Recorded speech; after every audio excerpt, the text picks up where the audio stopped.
हामी कुनै नेता बन्नलाई तपाईको यहाँ यो उसमा लागिरहेका संगठनमा लागिरहेका छैनौँ। तपाईको 2 दिन घट्दैखेरि कोलाहाल गरेर आत्तिएर हिँड्नुहुन्छ भने पुँजी बजारमै नछिर्नुहोस्। म त यो एकदम दावाका साथ भन्छु। मेरो रिक्वेस्ट त के हो भने सक्नुहुन्छ तपाईँ किन्नुहोस्, सक्नुहुन्न भने सेयर नबेच्नुहोस् न। तपाईको सम्पत्ति जबरजस्ती कसैले बेच्न लागेको हो र 2-4 जना मान्छेहरूले चाहिँ सेयर बजार चाहिँ सबै पैसा लिए, लगानी गरे, साना लगानीकर्ताहरूले लोन पाएनन् भन्ने किसिमको मैले आशय पनि बुझेको छु। तर त्यो आज गलत साबित भयो नि। तपाईको अब मार्करलाई पर्यो भन्दा साना लगानीकर्तालाई परै परेन। ब्याङ्कले बिना धितो लोन दिन्छ र साना लगानीकर्तालाई भने त्यसो भने त 8 र 12 दियोस् न त भोलिदेखि बिना धितो लोन। उहाँहरू आउनुहुन्छ नि त। म अब नियम निकायले जवाब दिनुपर्छ यो बेलामा, किनभने आम लगानीकर्ता यो बेलामा साना लगानीकर्ताहरू डुबेका छन्। जसको जति क्षमता छ, जसको जति पुँजी छ त्यति लगानी गर्ने हो र यहाँ किन ठुला साना भनेर भेदभाद गरिन्छ। 1.5 वर्षदेखि अन्य क्षेत्रहरू सबै ठप्प अवस्थामा यो एउटा पुँजी बजार चाहिँ आशाको धरोहर थियो। यो आशाको धरोहरलाई पनि अहिले चाहिँ निमोट्ने चाहिँ प्रयत्न तपाईँको नियमन निकायबाट गरिएको छ। हाम्रो सम्पत्तिको हामी सुरक्षा गर्न जान्दैनौँ भने हामी पुँजी बजारमा किन छिर्ने। अब अहिले सेयर बेच्ने बेलै होइन, तपाईँले वर्षभरि लगानी गरेको प्रतिफल आउने बेला आउँदैछ। अनि यो बेलामा हामी तम्सिएर सेयर बेचेर हिँड्छौँ भनेदेखि र त्यसको लाभ त अर्काले लिन्छ नि त। के यो हामी 2-4 जनाले लगानी मात्रै गरेर पुँजी बजार चल्ने हो? लाखौँ लाख लगानीकर्ताहरू आबद्ध भइसक्नु भएको छ। त्यो कारणले पनि यो पुँजी बजार घट्दैन। कन्फर्म छ, तपाईँहरू नआत्तिनुहोस्। नमस्कार, अर्थसंसार टकको नयाँ एपिसोडमा यहाँलाई स्वागत छ। सधैँ चाहिँ हामी नयाँ व्यक्तित्वसँग कुराकानी गर्न उपस्थित भएका छौँ। आज हामी लगानीकर्ताहरूको नेतृत्व गर्दै आएको इन्भेस्टर्स फोरमका अध्यक्षसँग कुराकानी गर्न उपस्थित भएका छौँ। उहाँ हुनुहुन्छ तुलसीराम ढकाल। तुलसीराम ढकालको परिचय दिनुपर्दा उहाँ चिलिमे जलविद्युत कम्पनीका सञ्चालक हुनुहुन्छ। त्यसै गरी मध्य भोटेकोशी जलविद्युत आयोजनाको सञ्चालक हुनुहुन्छ। त्यसै गरी मुक्तिनाथ कृषि कम्पनीको सञ्चालक हुनुहुन्छ र उहाँ केही सहकारी र विभिन्न सामाजिक संस्थाहरूमा पनि आबद्ध हुनुहुन्छ।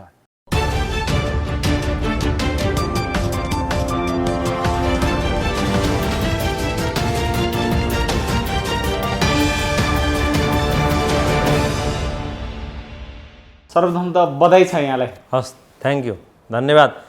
सर्वप्रथम यहाँको टिमलाई, अर्थसंसार.com को टिमलाई नै धन्यवाद दिन चाहन्छु र साथसाथै विभिन्न मिडियाकर्मी साथीभाइहरू, विभिन्न साथीहरूले मलाई विशेष गरेर धन्यवाद दिइरहनु भएको छ। उहाँहरूलाई पनि म तपाईँकै यो मिडिया अथवा च्यानल मार्फत धन्यवाद दिन चाहन्छु। धन्यवाद। अब यो लगानीकर्ताहरूको नेता हुनुभएको छ।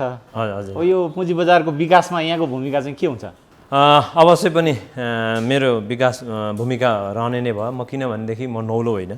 यो पुँजी बजारमा विगत 56 सालदेखि भनेपछि विगत 26-27 वर्षदेखि यो पुँजी बजारमा आबद्ध छु र यो पुँजी बजारमा लाग्दाखेरि म यो संस्थामै पनि लागेको करिब 10-12 वर्ष भइसक्यो। हाम्रो नेपाल इन्भेस्टर फोरम संस्था खुलेको पनि 16 वर्ष भइसक्यो। 16औँ वार्षिक सभा अस्ति भर्खरै मात्रै हामीले सम्पन्न गरेका छौँ र म चाहिँ धेरै पुरानो लगानीकर्तामै पर्छु र त्यसले गर्दाखेरि अब मेरो उद्देश्य नै के हुन्छ भने मेरो नारै छ पुँजी बजारलाई एउटा उद्योगको रूपमा स्थापित गर्ने हो र यसलाई यो पुँजी बजारलाई अनुशासित मर्यादित तरिकाले उद्योगको रूपमा स्थापित गर्ने। अब यसको लागि उद्योगको रूपमा स्थापित गर्नको लागि हामीले विभिन्न नियमन निकायसँग हातेमालो गरेर अब हुनसक्छ धितोपत्र बोर्ड, इस्ट एक्सन, राष्ट्र ब्याङ्क, तपाईँको अर्थ मन्त्रालय, तपाईँको बिमा समिति, सिडिएस, विभिन्न हाम्रा ब्रोकर साथीहरू आदि इत्यादि, मर्चेन्ट ब्याङ्करहरू, ब्याङ्कर एसोसिएसन,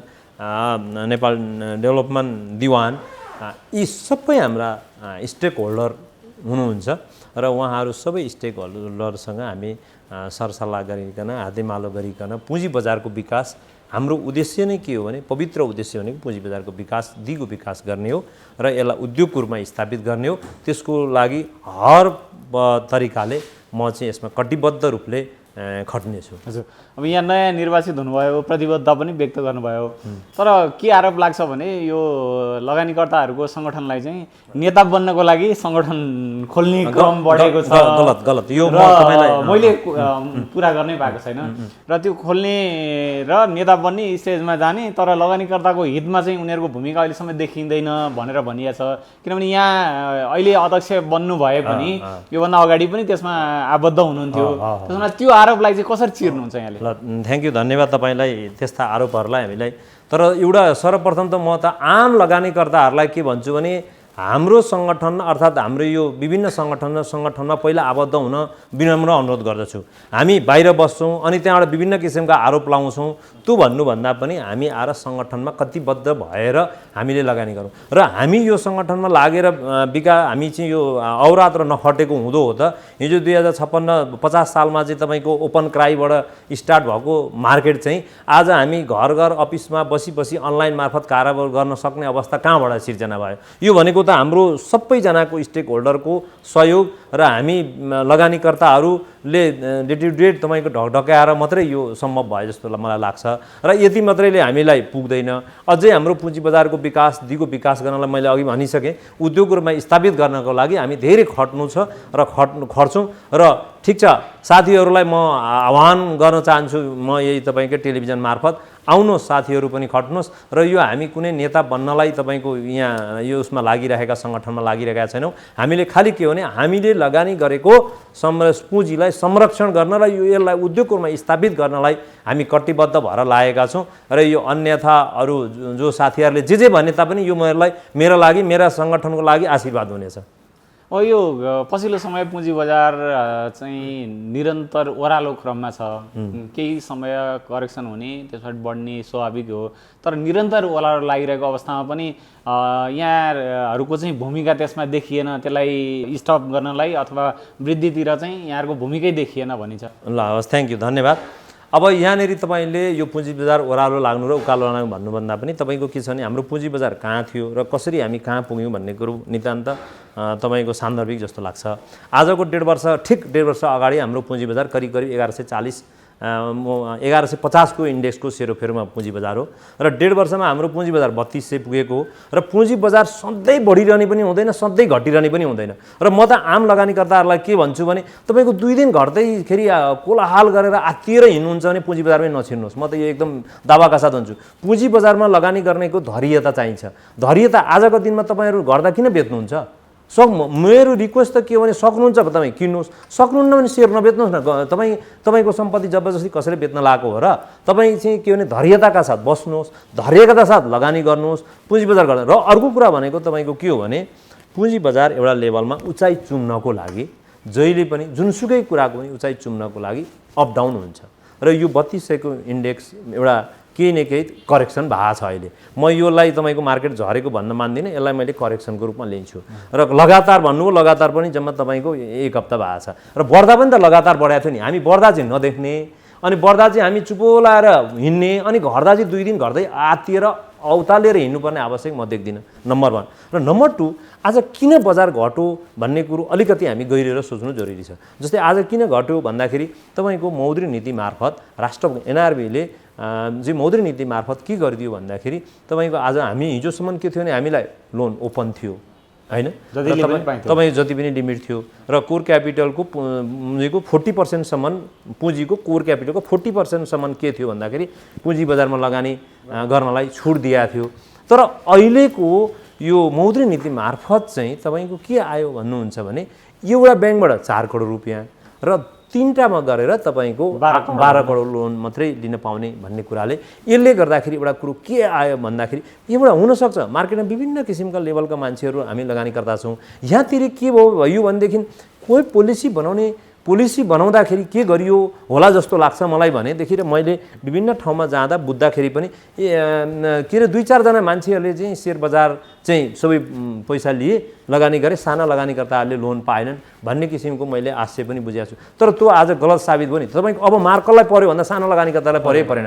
तपाईँको ठुलो रोग धर्दाखेरि त्यहाँ भएका पुछरा सुछरा सबै सोरिएर जाने भयो कि भएनन्। त्यसले गर्दाखेरि यो सोच्नु जरुरी छ कि छैन। र अर्को कुरा भनेको के हामी बिना धितो लोन दिया हो र ब्याङ्कले बिना धितो लोन दिन्छ र साना लगानीकर्तालाई भने त्यसो भने त 8 र 12 दियोस् न त भोलिदेखि बिना धितो लोन उहाँहरू आउनुहुन्छ नि त बिना धितो लोन नदिने जोसँग सम्पत्ति छ त्यसले धितो राखेर लोन लिने हो नि त त्यसमा किन टाउको दुखाइ भयो यो त ब्याङ्कले के भने ब्याङ्कलाई छोडिदिनु पर्यो राष्ट्र ब्याङ्कले र तपाईँको जोसँग सम्पत्ति छ र तपाईँको 21औं शताब्दी छ हामी खुल्ला अर्थतन्त्र भनेर हिँडिरहन्छौँ र अनि यो बेलामा हामी सङ्कुचन गर्छौँ र यो फलानाले कमायो डिस्काउन्ट सबै आउन खुल्ला छ पुँजी बजारमा लगानी गर्नलाई सबैलाई छ होला ओदामा बस्ने मान्छेहरूलाई लगानी गर्नलाई उहाँहरूलाई छुट छैन होला त्यो आफ्नो ठाउँमा छ त्योभन्दा अन्य आम पिपुललाई त लगानी गर्न छ त किन अरूले लगानी गरेर कमाएको रिस्क गर्ने र अब अहिले ल म अब नियम निकाले जवाब दिनुपर्छ यो बेलामा किनभने आम लगानीकर्ता यो बेलामा साना लगानीकर्ताहरू डुबेका छन् साना लगानीकर्ताले उनीहरूको अहिले तपाईँको हुनसक्छ चेलीबेटी दिदीबहिनीहरूले आज सबै सुन गरगहना राखेर तपाईँको सेयरमा लगानी गर्नुभएको छ तर अब आज के भने उहाँले गरगहना निकाल्न सक्ने अवस्था छैन उहाँको तीज त्यसै खल्लो भएर जाने भयो अब भोलि दसैँ आउँछ तिहार आउँछ त्यो जवाबदेही कसले लिने भनेपछि एउटा ठुलो के भने एउटालाई प्रहार गरियो यहाँनिर ठुला लगानीकर्ता भनेर प्रहार गरियो तर त्यो ठुला लगानीकर्ता र एउटा कुरो के भने पुँजी बजारमा ठुलो सानो कुनै पनि हुँदैन र यहाँ के भने डिफाइन के भन्छ ठुलो र सानो भनिन्छ जसको जति क्षमता छ जसको जति पुँजी छ त्यति लगानी गर्ने हो र यहाँ किन ठुला साना भनेर भेदभाद गरिन्छ यो ठुलो सानो भन्ने हुँदैन यहाँ त तपाईँको नितान्त नयाँ लगानीकर्ता र यहाँ आज 40-42 लाख लगानीकर्ताहरू यो पुँजी बजारमा आबद्ध हुनुहुन्छ उहाँहरूकोलाई भावनालाई आज निचोरिएको छ उहाँहरूको भावना उहाँ आज तपाईँको के छ भने कोभिडले थलथल परेको मुलुक यो 1.5 वर्षदेखि अन्य क्षेत्रहरू सबै ठप्प अवस्थामा यो एउटा पुँजी बजार चाहिँ आशाको धरोहर थियो यो आशाको धरोहरलाई पनि अहिले चाहिँ निमोट्ने चाहिँ प्रयत्न तपाईँको नियमन निकायबाट गरिएको छ यो चाहिँ एकदम घोर आपत्ति छ र योलाई तपाईँले हामीले आजै मात्रै पनि अर्थ मन्त्रालयमा हामी र अर्को कुरा भन्नुभयो तपाईँले गर्नु भएन हामी लागिरहेका छौँ हामीले जुन दिन सर्कुलर आयो त्यो दिनदेखि हामी अर्थमन्त्रीज्यू हाम्रो के हो भने अर्थमन्त्रीज्यू नै हो अर्थ मन्त्रालय हो हामीले जाने ढकढकाउने र अर्थ मन्त्रालयमा हामी चाहिँ गएर उहाँहरूलाई ज्ञापन पत्र दिएका छौँ उहाँ जाँदाखेरि तपाईँहरू नआत्तिनुहोस् हामीलाई पुँजी बजार बिग्रिने किसिमको कुनै पनि काम गर्दिन भन्नुभएको छ आजै पनि हामी अर्थ मन्त्रालय गएर तपाईँको सल्लाहकारज्यूसँग भेटेर हामी डाक्टर सुरेन्द्र कुमार उप्रेतीज्यूसँग भेटेर आएका छौँ उहाँले पनि हामीलाई सान्त्वना दिनुभएको छ र म चाहिँ यही मिडिया मार्फत पनि भन्छु उहाँले के भन्नुभएको छ भने पटक पटक हामी चाहिँ पुँजी बजारप्रति चिन्तित छौँ अर्थमन्त्रीज्यू चिन्तित हुनुहुन्छ भनेर उहाँले पनि भनिराख्नु भएको छ भनेपछि हामी किन आत्तिएर सेयर बेच्छौँ किन तपाईँको भोलि बढ्ने बित्तिकै अलिकति बढ्ने बित्तिकै आत्तिएर किन्ने अनि अलिकति घट्ने बित्तिकै आत्तिएर यो किनभने हाम्रो सम्पत्तिको हामी सुरक्षा गर्न जान्दैनौँ भने हामी पुँजी बजारमा किन छेर्ने पहिलो कुरो के हो भने हामी यो सम्पत्तिको हाम्रो सम्पत्तिको सुरक्षा गर्न जान्नु पर्यो र अर्को कुरा भनेको अब अहिले सेयर बेच्ने बेलै होइन तपाईँले वर्षभरि लगानी गरेको प्रतिफल आउने बेला आउँदैछ अनि यो बेलामा हामी तम्सिएर सेयर बेचेर हिँड्छौँ भनेदेखि र त्यसको लाभ त अर्काले लिन्छ नि त यहाँ त एउटा एक थरी के हुन्छ भने पुँजी बजार हो पुँजी बजारमा के भने घटेपछि म लिउँला भन्ने हुन्छ एउटा बढी म बेचौँला भन्ने हुन्छ भनेपछि यसमा मेरो आम लगानीकर्ता साथीभाइहरूलाई मेरो विनम्र अनुरोध हो यही तपाईँको टेलिभिजन मार्फत म अनुरोध गर्छु भने सक्नुहुन्छ घट्दा किन्नुहोस् सक्नुहुन्न भने आफ्नो सम्पत्ति कम्तीमा धैर्य गरेर राख्नुहोस् तपाईँको मार्केट घट्दैन र सधैँभरि घट्ने पनि हुँदैन सधैँभरि बढ्ने पनि हुँदैन त्यही भएर लगानी गरेपछि धैर्यताको चाहिँ खाँचो छ धैर्यता एकदम लिनुहोस् अनि मात्रै आउनुहोस् पुँजी बजारमा लगानी गर्नुभन्दा 10 चोटि पहिला सोच्नुहोस् अनि सोचेर लगानी गर्नुहोस् बुझ्नुहोस् केही शिक्षाहरू लिनुहोस् पुँजी बजारको बारेमा अनि पुँजी बजारमा आउनुहोस् तपाईँ कहिले पनि गुमाउनु पर्दैन होइन भने तपाईँ लैलैमा लागेर तपाईँले फलानाले कमायो ढिस्काले कमायो भन्दैमा आएर छिर्नु हो भने तपाईँलाई भोलि चाहिँ यी यस्तै बेलामा अरू बेला होइन यी यस्तै बेलामा तपाईँहरूको सेयर जान्छ अब एउटा टाटा बाटो जो कन्फिडेन्स छ अब मलाई कन्फिडेन्स छ म एक किता सेयर बेचेको छैन बेच्दा नि बेच्दिनँ मैले बेच्नलाई लगानी गरेँ मैले के गर्छु भन्दा मैले कम्पनीको डिभिडेन्ड र लाभांश मैले त्यो कम्पनीमा दिने प्रतिफलको लागि हो मेरो प्रतिफल आउन लागेको छन् म किन सेयर बेचेर हिँड्ने भनेपछि कटिबद्ध साथले लगानी गऱ्यौँ हामी एकजना संयमका साथ लगानी गऱ्यौँ भने यस्तो अवस्था आउँदैन र यो पुँजी बजार सधैँ झरिरहने भन्ने हुँदैन र यो पुँजी बजार नझर्नुपर्ने र बढ्नुपर्ने कारणहरू धेरै छन् बढ्नुपर्ने कारण 1-2 दिन म भनिदिन्छु र एउटा कुरा त के हो भने हाम्रो मुलुक 1.5 वर्षदेखि कोभिडले थला पारेको छ मैले अघि नै भनिसकेँ यहाँ हाम्रो उद्योग धन्दा कल कारखाना सबै ठप्पै छ तपाईँको आज पनि टुरिज्म क्षेत्रहरू ठप्पै छ होटलहरू चल्न सकेको अवस्था छैन ब्याज तिर्न नसकेको अवस्था छ भनेपछि कति ठुल्ठुला होटलहरू 5 स्टार होटलहरू पनि बन्द भएको अवस्था छ भनेपछि यो बेलामा आम लगानीकर्ताहरू त्यस्ता किसिमका उद्योगी व्यापारी गृहिणी विद्यार्थी सबै यो पुँजी बजारमा आबद्ध हुनुहुन्छ नम्बर 1 र अब त्यो चाहिँ तपाईँलाई हामीलाई केले भने अहिलेको जुन सफ्टवेयर र प्रविधि मैत्री घरमै बसेर काम गर्न सक्ने वातावरण बनाएको छ, जसले गर्दा उहाँहरू घरमै बसी काम गर्नुहुन्छ। हिजो मात्रै एउटा मिडिया मैले पढाएको थिएँ, स्टुडेन्टहरूले मैले घरबाट बुवा आमासँग पैसै माग्नु पर्दैन, हामी यही पुँजी बजारबाटै हामी चाहिँ कमाएर पढ्न सक्षम छौँ भन्ने कुरा त्यस्ता किसिमका पनि आइरहेका छन्। भनेको विद्यार्थी पनि आबद्ध छन्।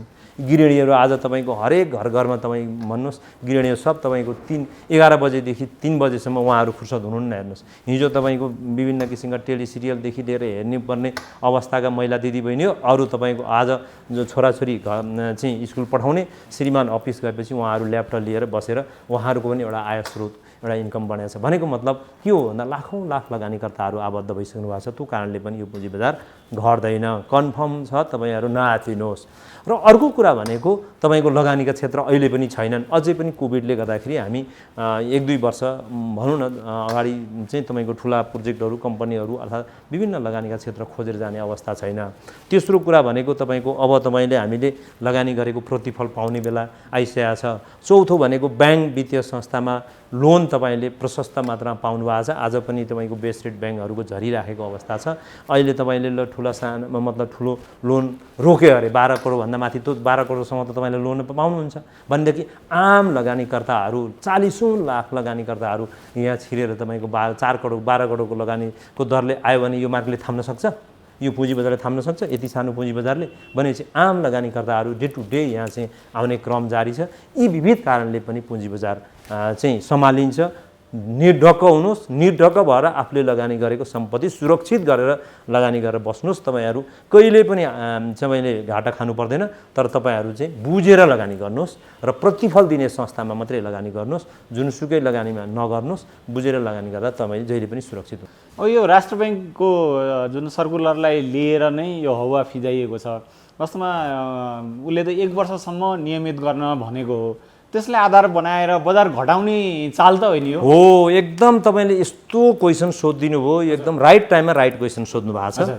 एक्ज्याक्ट यही हो। अहिले तपाईँको हेर्नुहोस् के हो भने पहिलो कुरा त के हेर्नुपर्छ भने कतिजनाले लोन लिएको छ 12 करोडभन्दा माथि, र एउटा यत्रो अरबौँको रुपियाँ तपाईँको चाहिँ कारोबार हुन्छ, 22औँ अरबको काम हुन्छ, त्यो मार्केटले पचाइदिन्छ। भोलि होला कसैलाई समस्या पर्ला 12 करोडभन्दा माथि को तपाईँको भोलि नियमन निकायले चाहिँ तपाईँको उहाँले संशोधन गरिदिनु भएन भने बाध्य भएर बेच्नु पर्ला।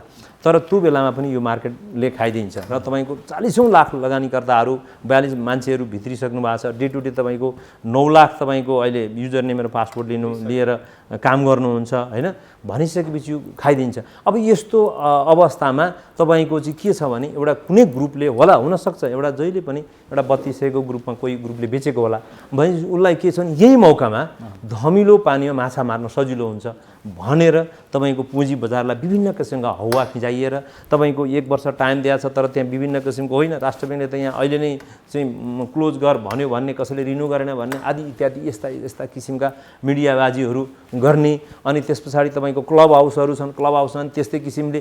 अब एउटा कुरा लगानीकर्ता, नयाँ लगानीकर्तालाई त हामी इन्करेज गर्नुपर्छ। इन्करेज गर्नुपर्नेमा हामी डिस्करेज गरेका छौँ। के यो हामी 2-4 जनाले लगानी मात्रै गरेर पुँजी बजार चल्ने हो? यो पुँजी बजार त आम लगानीकर्ता, जति यहाँ लगानीकर्ताहरू आउनुभयो त्यति नै बेनिफिट हुने हो। तपाईँको विद्या जति बाँड्नुहुन्छ त्यति तपाईँको झन् तपाईँलाई चाहिँ के हुन्छ भने वृद्धि आउँछ। त्यस्तै यो पुँजी बजारमा पनि जति लगानीकर्ताहरू आउनुहुन्छ, भित्रिनुहुन्छ, अथवा उहाँहरूलाई हामीले इन्करेज गर्न सक्छौँ, उहाँहरूले कमाउनु भयो भने अनि यो पुँजी बजारको दिगो विकास हुने हो। तर हामी केही मान्छेहरू अर्थात् कोहीको स्वार्थ होला, अब त्यो स्वार्थमा बगेर हामीलाई होइन 1-200 यही बेलामा चाहिँ इन्डेक्स हार्न पाइयो भने, यही राष्ट्र ब्याङ्कले गरेको सर्कुलरको बेलामा गर्न पाइयो भने त हामी चाहिँ भोलि तल झारेर सेयर कुम्ल्याउने र त्यो सेयर कन्फर्म छ, डेफिनेटली छ सेयर बजार बढ्ने भन्ने त्यो कन्फर्म छ एउटा ग्रुपलाई भनिसकेपछि उसले के भन्छ भने त्यो ग्रुपले त्यो सेयर चाहिँ कुम्ल्याउने मात्रै यो आधार हो, अन्यथा केही पनि होइन। त्यही भएर मैले अघि नै भने हामी चाहिँ चनाखो हुनुपर्छ। लगानी गर्ने लगानीकर्ता नै चनाखो हुनुपर्छ, किनभने हाम्रो सम्पत्ति अर्का कसैले पनि आएर हाम्रो सुरक्षित गर्दैन, हामी आफैले सुरक्षित गर्ने हो। अब यहाँले राष्ट्र ब्याङ्कको जुन सर्कुलर पनि अलि उपयुक्त समयमा भएन भनेर भन्नुभयो। वास्तवमा के छ भने सबै क्षेत्र खुम्चिरहेको बेलामा एउटा सेयर बजारमा मात्रै एउटा बबल क्रिएट भयो भनेदेखि त्यसले अर्थतन्त्रलाई पनि असर गर्ला नि त। त्यो हुनाले त्यो अवस्थामा राष्ट्र बैङ्कले अलिक केही क्याप लगाउनु त स्वाभाविकै मान्नु पर्दैन? होइन यो म यसलाई चाहिँ विरोध गर्छु। यो गलत छ। यो बुझाइ नै गलत हो। किनभने अर्थतन्त्र भन्दाखेरि 3 गुणा हाम्रो पुँजी बजार होला। तर तपाईँको विश्वको अरू मुलुकमा पनि हेर्नु जिडिपी भन्दा तपाईँको 150 गुणासम्म पनि पुँजी बजार बढेको रेकर्ड छ। हेर्नुहोस्, त्यो पनि हामीले त्यो भुल्नु हुँदैन तपाईँको विश्वमा। र अर्को कुरा भनेको जब प्रविधि मैत्री हुन्छ पुँजी बजार, त्यो भइसकेपछि तपाईँको 10औं-20औं गुणा बढेको पनि रेकर्ड छ। भनेपछि हाम्रोमा त तपाईँको 1200 इन्डेक्सबाट तपाईँको 3000 हुँदैछ, 3200 हुँदैछ। अहिले नै चिच्याएर हिँड्नुपर्ने अवस्था मैले देख्दिनँ। र तपाईँको अहिले पनि तपाईँको कुनै सेक्टर एउटा पर्टिकुलरली तपाईँको ब्याङ्किङ सेक्टर हेर्ने हो भने आज दिनमा पनि हिजो 1200-1400 को इन्डेक्स हुँदा जे थियो 1400 को इन्डेक्समा पनि घुमिरहेको अवस्था छ। त्यसलाई पनि हामीले भुल्नु भएन।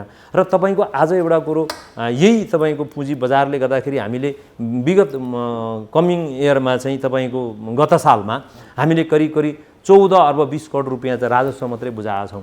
कि त्यो चाहिँ एउटा राज्यलाई दिने ट्याक्स मात्रै, त्यसरी ब्रोकरलाई दिने चार्ज अलग्गै छ। भनेपछि के यो कन्ट्रिब्युसन छैन राज्यलाई? र यत्रो कन्ट्रिब्युसन हुँदाहुँदै तपाईँको जिडिपीमा पनि तपाईँको आज चाहिँ यसले फरक पारेछ, यत्रो ट्याक्स तिरिरहेको छ। भनेपछि यसलाई बिर्सिनु चाहिँ राज्यले हुँदैन। र अहिले तालिनुपर्ने अवस्था देख्दिनँ। म नियमन निकायमा बस्ने पदाधिकारीज्यूहरूलाई विनम्र अनुरोध गर्छु। र पुँजी बजार भनेको खुल्ला बजार हो।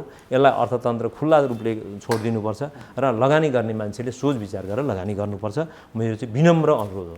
पछिल्लो समय चाहिँ यहाँले पनि भन्नुभयो सेयर बजारमा प्रवेश गर्ने नयाँ लगानीकर्ताहरू धेरै भए। उनीहरूको एउटा आइपिओ खुल्दाखेरि नै 21-22 लाखले भर्छन् होइन। त्यसै गरी 7-8 लाखले चाहिँ टिएमएसको युजर नेम लिएका छन्। अब यो अवस्थामा के देखियो भनेदेखि उनीहरू प्रवेश त गरे, उनीहरूलाई चाहिँ के लाग्छ भने सेयर बजार लगानी गर्न साथ सबै पैसा मात्रै फल्छ त्यहाँ भन्ने लाग्छ। जब अलिकति सेयर बजार ओह्रालो लाग्छ उनीहरू चाहिँ आत्तिएर प्यानिक भएर बेच्ने अवस्था सिर्जना भयो।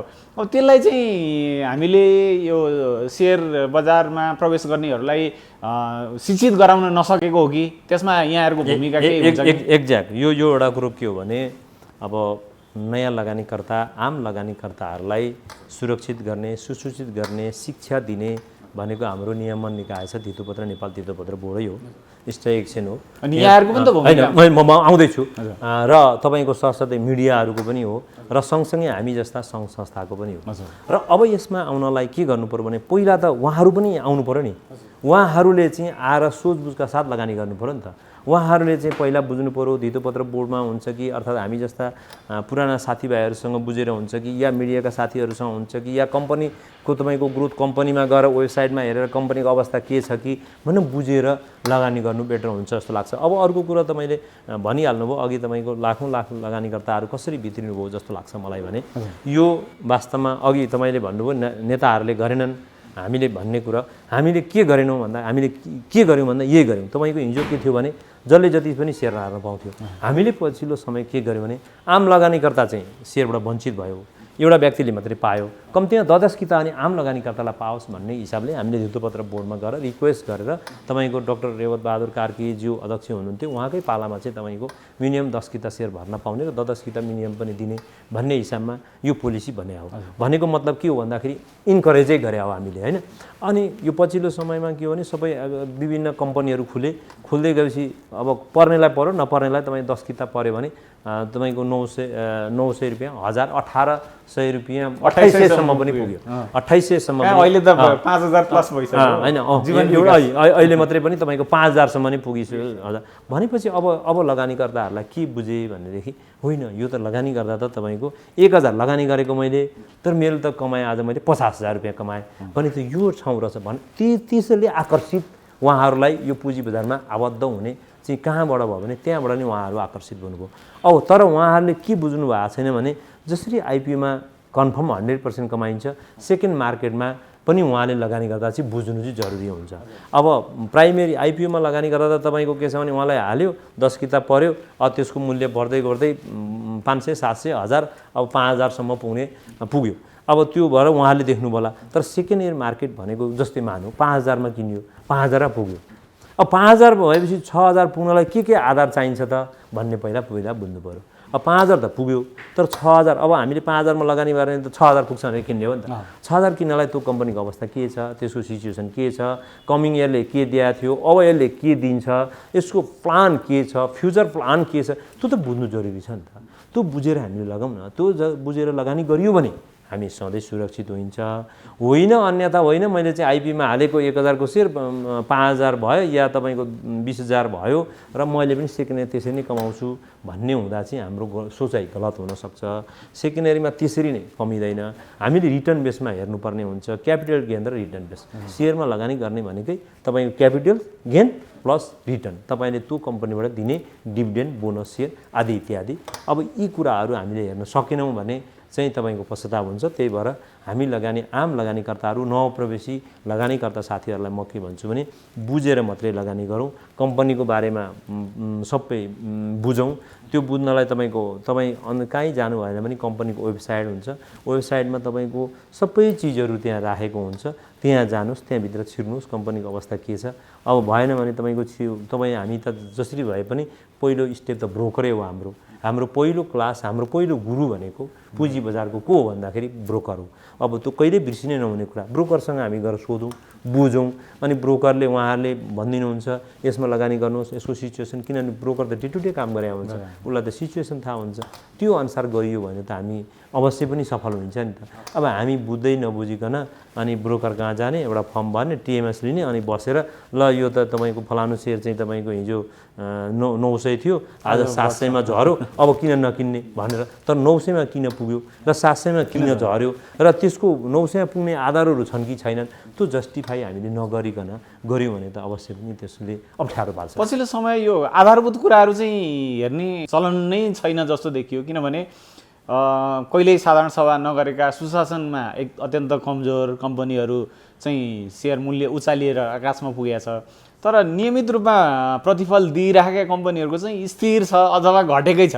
त्यो भनेपछि बजारको हल्लाले नै बढी प्रभाव पारेको हो कि जस्तो देखियो। एक्ज्याक्ट तपाईँ हो, यहाँनिर एकदम सही क्वेसन गर्नुभयो तपाईँ। हामीले के भने हामी चाहिँ बढी के गर्यौँ भन्दा विशेष गरेर नयाँ प्रवेशीहरू।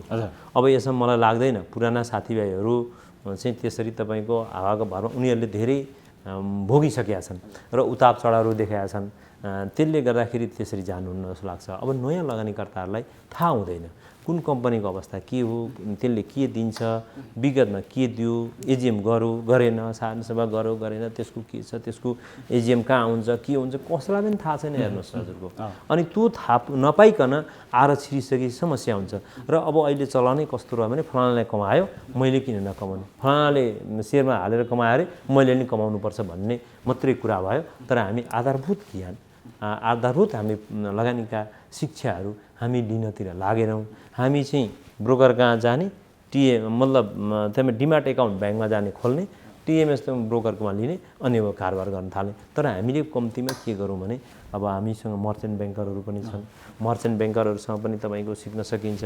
ब्रोकरहरू हुनुहुन्छ, धितोपत्र बोर्डसँगै तपाईँको विभिन्न धितोपत्र बोर्डले वेबसाइटमा डिटेल कुराहरू राखिदिएको हुन्छ, स्टक एक्सचेन्जले राखेको हुन्छ।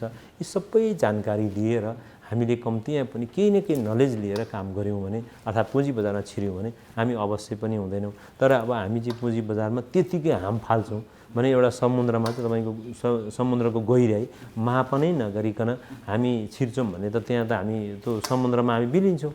त्यसले गर्दाखेरि हामीले के गर्नु पर्यो भने पहिला समुद्रमा हाम फाल्नुभन्दा अगाडि पहिला मापन गर्नु पर्यो, त्यो गहिराई कति छ, म तौरिन जान्न सक्छु कि सक्दिनँ भन्ने कुरा त्यही ज्ञान भएर हामी चाहिँ समुद्रमा हाम फाल्यौँ भने त अवश्य पनि हामी सफलता लिन्छौँ नि त।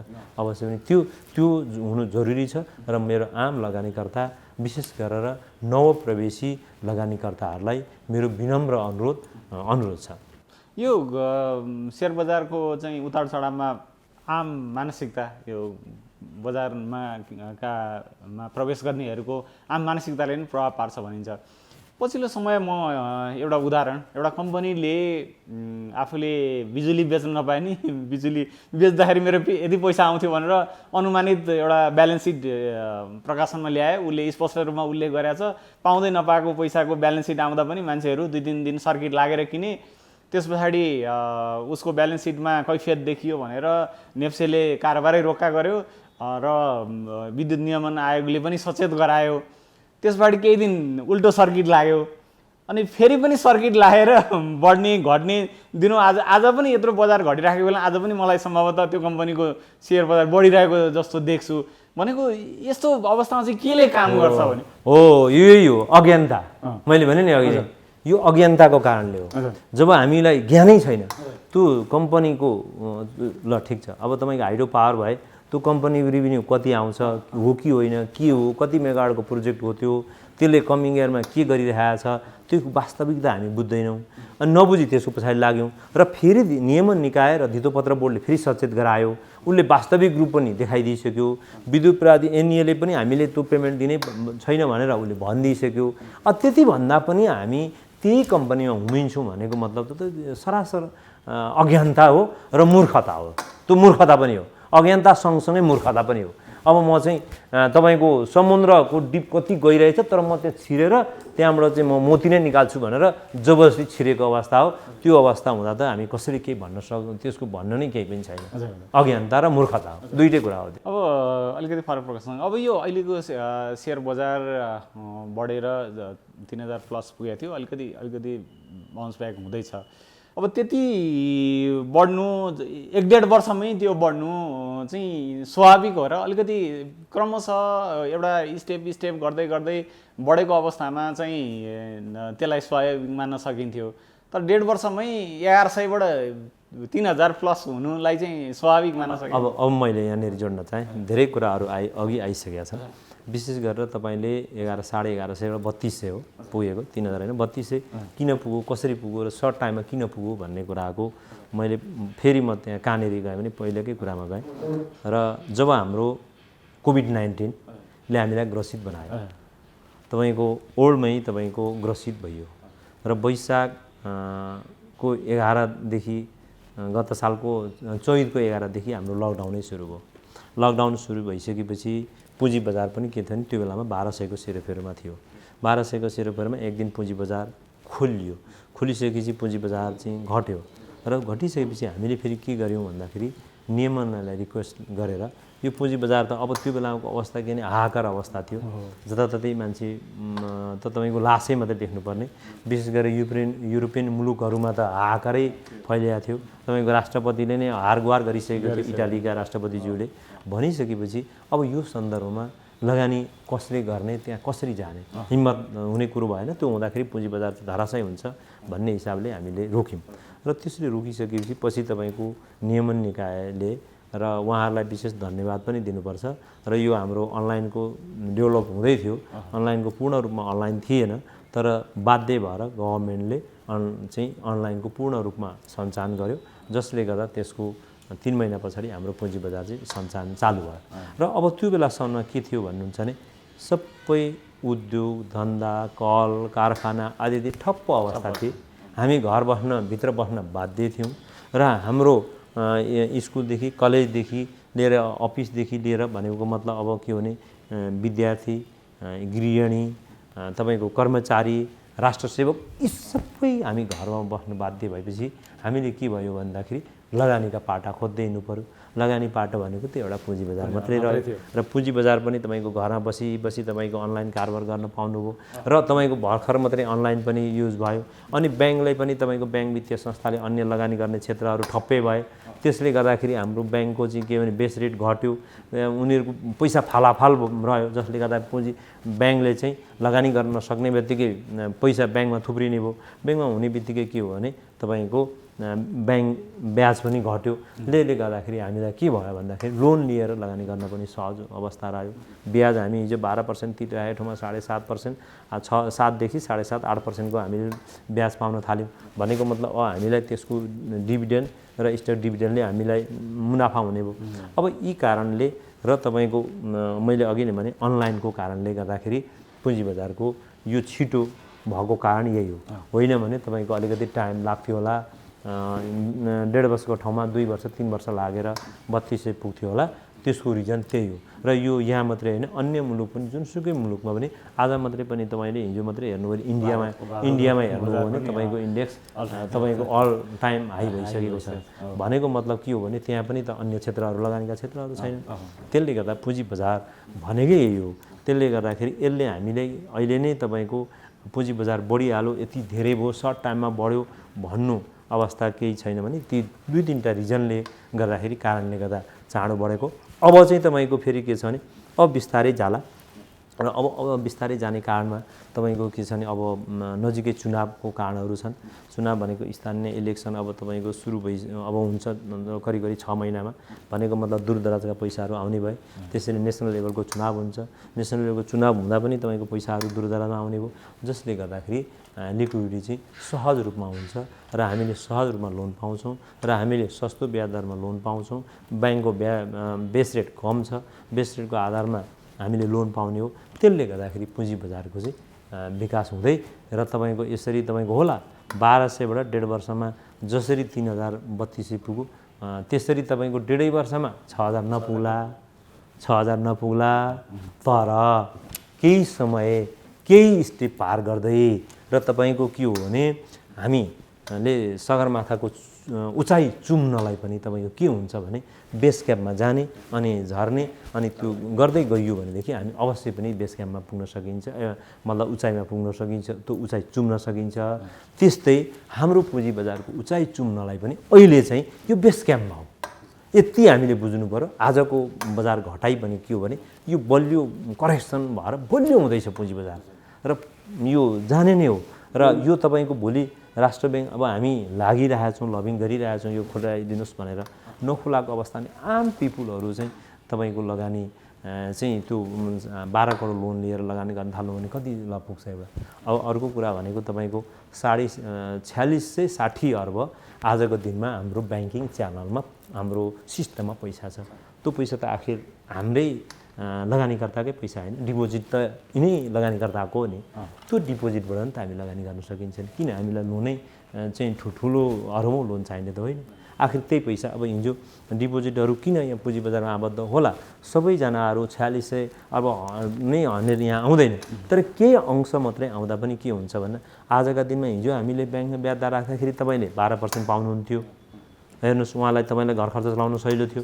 तर अब आज तपाईँको ब्याङ्कमा चाहिँ 5% पाएपछि तपाईँलाई के भने 7% त तपाईँलाई लस भयो नि त। त्यो लस कहाँ जाने भन्दा अब पुँजी बजारमा लगानी गर्ने कि नगर्ने, पुँजी बजारमा त्यो ब्याङ्कमा राख्नुभन्दा त पुँजी बजारमा लगानी गर्दा बेनिफिट छ नि त। त्यो हिसाबले गर्दाखेरि यसरी पनि लगानीकर्ताहरू आकर्षित हुनुहुन्छ, आउनुहुन्छ र यो पुँजी बजारको डे टु डे तपाईँको अहिले 1.5 वर्षमा 3200 पुगेको ठाउँमा होला 2-2.5 वर्ष लाग्ला, तर तपाईँको एउटा उचाइमा चाहिँ पुँजी बजार पुग्छ। यो पुँजी बजारमा कहिलेकाहीँ के हुन्छ भने सरकार कसको बन्ने, अर्थमन्त्री को आउने र एउटा सामान्य नियामकले कुनै एउटा यसो सर्कुलर गर्यो भनेदेखि पनि चाहिँ बजारमा तीव्र उतार चढाव देखिन्छ। यत्रो परिवर्तन आउनुपर्ने हो र? होइन, पुँजी बजार यो हो मैले अघि भने नि पुँजी बजारलाई उद्योगको रूपमा गर्नुपर्छ भनेको कारणै यही हो। अपरिपक्व पुँजी बजार र अपरिपक्व हामी लगानीकर्ता हुन्छ र हामी त्यसरी आत्तिएर चाहिँ हाम फालि नै हाल्नुपर्ने, तपाईँको सेयर बेचेर हिँडिहाल्नुपर्ने अवस्था हो कि होइन, पहिला त्यो हेर्नु पर्यो। र अनि बजार बढो भन्दैमा गएर हाम फालेर गएर त्यो सेयर किन्नै पर्ने हो कि होइन, त्यो सेयर बढ्नुपर्ने जस्टिफाई छ कि छैन, त्यो संस्था त्यो जुन कम्पनीको सेयर बढ्दैछ भनेपछि त्यसको के छ, त्यसले के घोषणा गर्यो अथवा के पाइयो के पाइँदैछ, अब यी कुराहरू त बुझ्नु सक्नु पर्यो नि त। त्यसरी बुझेर गरियो भने त अवश्य पनि लस खाइँदैन नि। यो पुँजी बजारतिर चाहिँ सर्वसाधारणको आकर्षण बढिरहँदा यो नियामकहरूको चाहिँ भूमिका प्रभावकारी देखेन है। अनावश्यक रूपमा त्यो हस्तक्षेप गर्ने अनि कुन कम्पनीको इपिएस कतिमा लगानी गर्ने जस्ता चाहिँ विज्ञप्ति जारी गरेर बस्छ, यो उपयुक्त हो र? होइन, यो एउटा कुरो के हो भने नियमन निकायले सुसूचित गर्ने अधिकार छ। हामी लगानीकर्तालाई सुसूचित गराउनै पर्छ। तर त्यो भन्दैमा नियमन निकायले फलानाको यति तपाईँको हामीसँग मानौँ 500वटा कम्पनी लिस्टेड छ भने 500वटा कम्पनीको चाहिँ तपाईँले यो अवस्था छ भनेर जाहेर गर्न मिल्छ। तर तपाईँले एउटा अनि त्योभन्दा अरू चाहिँ फलाना यतिवटा 51वटा कम्पनी चाहिँ खतम छन्, यो चाहिँ लगानी नगर, यो खतम हुन्छ भन्न चाहिँ मिल्दैन। र उहाँहरूले सुसूचित गर्न चाहिँ उहाँको अधिकार छ र उहाँहरूले हुनसक्छ नयाँ प्रवेशीहरूलाई थाहा नहुनसक्छ कम्पनीको अवस्था यो छ, पी रेसियो यति छ, यसले यति डिभिडेन्ड दिएको छ, अब फ्युचरमा यो छ अवस्था है भनेर जानकारी गराउनु चाहिँ नियमन निकायको धर्म हो, त्यो गर्नु पनि जरुरी छ। अलिकति प्रसङ्ग आइराखेको छ यही बेलामा कुरा गरौँ। यो नियामक निकायका अध्यक्ष लगायतका पदाधिकारीहरू नै इन्साइडर ट्रेडिङमा संलग्न भएको भनेर पछिल्लो समय आयो, छानबिनमै आयो। यो चाहिँ त गम्भीर अपराध हो होइन। अब यस्तो अपराधमा संलग्न व्यक्तिहरूले नेतृत्व गरेको नियामकले पुँजी बजारको विकासमा कसरी भूमिका खेल्छ? यो दुर्भाग्य हो। यो अहिले हजुरले भनिरहँदा यो मैले हजुरले प्रश्न पनि सोध्नुपर्ने बाध्यता पनि आउनु पर्थेन र मैले भन्नुपर्ने अवस्था पनि नआएको भए असाध्यै राम्रो हुन्थ्यो। यो हाम्रो लागि पुँजी बजारको लागि दुर्भाग्य हो। यो नभइदिएको भए असाध्यै राम्रो हुन्थ्यो होइन। र उहाँहरूले जुन किसिमको कर्म गर्नुभयो त्यही किसिमको फल त उहाँहरूले पाउँदै हुनुहुन्छ, पाइहाल्नुभयो। अब यो विषयमा धेरै हामी किन बोलिरहने होइन। तर यो विषयमा उहाँले नगरिदिएको भए असाध्यै राम्रो हुन्थ्यो। उहाँहरू पनि हाम्रै अभिभावक हो उहाँहरू, र नगरिदिएको भए राम्रो हुन्थ्यो। र अब पछिका पिँढीका पदाधिकारीहरूले यसबाट शिक्षा लिँदै अब भविष्यमा चाहिँ यस्ता किसिमका कामहरूमा, अपराधी कामहरूमा संलग्न नभइदिए राम्रो हुन्थ्यो भन्ने हाम्रो विनम्र अनुरोध हो। अब यो पुँजी बजारको यत्रो विकास भइरहेछ होइन, कारोबार रकम नै 21 अर्ब प्लस पनि भयो। तर यो लगानीकर्ताले तिर्नुपर्ने जुन कर हुन्छ त्यो चाहिँ अचाक्लै छ, कमिसन अचाक्लै छ होइन। अब त्यसमा चाहिँ यो इन्भेस्टर फोरमले कसरी हेरेको छ? हामी इन्भेस्टर फोरमले यो विषयमा अत्यधिक लागिरहेका छौँ। यो विषयमा हजुरलाई योभन्दा अगाडि मलाई लाग्छ 5-7 महिना अगाडि हामी चाहिँ धितोपत्र बोर्डमा प्ले कार्ड लिएर गएर ल हामीलाई चाहिँ कमिसन घटाइदिनु पऱ्यो, ब्रोकर कमिसन बढी भयो। अब ब्रोकर कमिसन बढी भने नि यथार्थ हामीले जस्टिफाई दिनुपर्छ, किनभने त्यत्तिकै बढी भयो भन्न पनि मिलेन।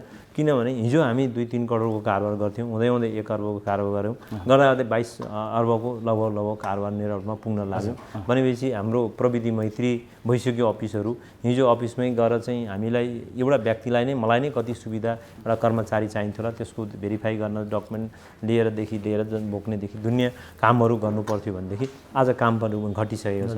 मतलब हाम्रो ब्रोकर साथीहरू पेपरलेस हुँदैछ भनेपछि काम पनि घट्ने भयो, अवश्य पनि अनलाइनबाटै काम हुन्छ। र हामी फेरि के हो भने उहाँबाट टिएमएस लिएपछि हामी आफै घरमा बसेपछि काम गर्छौँ, उहाँहरूले खालि सेटल मात्रै काम गर्नुहुन्छ, एउटा कुरो। अर्को कुरो भनेको तपाईँको 2-3 करोडको कारबाट 22 अर्ब कारोबार भइसकेपछि डेफिनेटली पनि यो हाम्रो चाहिँ हामीले तिर्ने ब्रोकर कमिसन बढ्यो र यो ब्रोकर कमिसनलाई घटाउनुपर्छ भनेर हामी लबिङ गऱ्यौँ र फलस्वरूप तपाईँको केही समायोजन पनि भयो। तर उहाँहरूले दिए जस्तो मात्रै गर्ने, न्यून भयो, हामीले लिए जस्तो पनि पाइएन, उहाँले दिए जस्तो गर्नुभयो र त्यसको एजेन्डा यथावतै छ र त्यसको विषयमा हामी लबिङ गरिरहेका छौँ र हामी लागिरहेका छौँ र निरन्तर लाग्ने नछौँ। मैले आम लगानीकर्ता साथीहरूलाई यही अनुरोध गरेँ, हामी लागिरहेका छौँ। अब हामी करिब अन्त्यमा छौँ। हजुर, अब यहाँ लगानीकर्ताहरूको एउटा सङ्गठन इन्भेस्टर फोरमको अध्यक्ष निर्वाचित भएर आउनु भएको छ। आम लगानीकर्ताहरूलाई हाम्रो टेलिभिजन मार्फत के भन्न चाहनुहुन्छ? मैले धन्यवाद तपाईँलाई। आम लगानीकर्ताहरूलाई मैले अघि नै धेरै कुराहरू आइसके। आम लगानीकर्ताहरू हामी कम्तीमा नआत्तिकन नहराइकन चाहिँ लगानी गर्ने बानी बसालौँ। लगानी गर्नुभन्दा अगाडि तपाईँको चाहिँ पुँजी बजारको बारेमा केही न केही ज्ञान शिक्षा लिएर बुझौँ। पुँजी बजारमा हामी सकिँदैन भने पनि कम्तीमा ब्रोकर साथीहरूसँग गएर केही कुराहरू बुझौँ, बुझेर मात्रै लगानी गरौँ, हल्लाको भरमा लागेर लगानी नगरौँ। र लगानी गरिसकेपछि के हो भनेदेखि त्यसलाई धैर्यता गर्ने क्षमता पनि राखौँ र तपाईँको हामीले लगानी गर्ने भन्दैमा तपाईँको भयभरका सम्पत्ति लोन लिएर पनि लगानी नगरौँ। पहिला आफ्नो सम्पत्तिबाट लगानी गर्ने, लगानी गरिसकेपछि पछि लोनै लिनु छ भने 25-30% दरमा तपाईँको आफ्नो सम्पत्तिको लोन लिएर लगानी गर्यो भने जहिले पनि सुरक्षित हुन्छ। मैले त्यही भन्ने गरेको छु हरेक मिडियामा हरेक साथीहरूलाई। त्यसले गर्दाखेरि हामी संयमित भएर चाहिँ लगानी गरौँ। त्यो संयमित भएर लगानी गरियो भने कहिले पनि गुमाउनु पर्दैन। तर हामी चाहिँ हल्लाको भरमा चाहिँ अर्काले कमायो भनेर लगानी गरियो भनेदेखि हाम्रो सम्पत्ति घुम्छ। त्यसले गर्दा मेरो विनम्र अनुरोध आम लगानीकर्ता र नवप्रवेशी लगानीकर्ताहरूलाई कम्तीमा पनि पुँजी बजारको ज्ञान, आधारभूत शिक्षा लिएर मात्रै पुँजी बजारमा छिरौँ र आफूसँग भएको चाहिँ सम्पत्तिबाट पहिला सुरुमा छिरौँ र केही पैसा आर्जन गरिसकेपछि, केही शिक्षा आर्जन गरिसकेपछि बिस्तारै तपाईँको लोनमा जाउँ। अनि बिस्तारै तपाईँको स्टेप बाई स्टेप गइयो भने हामी सफलता हुन सक्छौँ। तर हामीले आज लगानी गर्ने अनि एउटा कुरो के भने पुँजी बजार सधैँभरि कमाइन्छ भन्ने छैन र सधैँभरि बढ्छ भन्ने पनि छैन, सधैँभरि घट्छ पनि छैन। यो कुरा चाहिँ बुझ्नु नितान्त जरुरी छ। त्यति कुरा मात्रै ज्ञान कम्तीमा बुझेर लगानी गरियो भने हामीले अवश्य पनि सफलता हासिल गर्छौँ र मेरो आम लगानीकर्ताहरूलाई मेरो चाहिँ यही नै विनम्र अनुरोध हो। यहाँको कार्यकाल सफल रहोस्, शुभकामना। हवस्, थ्याङ्क यू, धन्यवाद।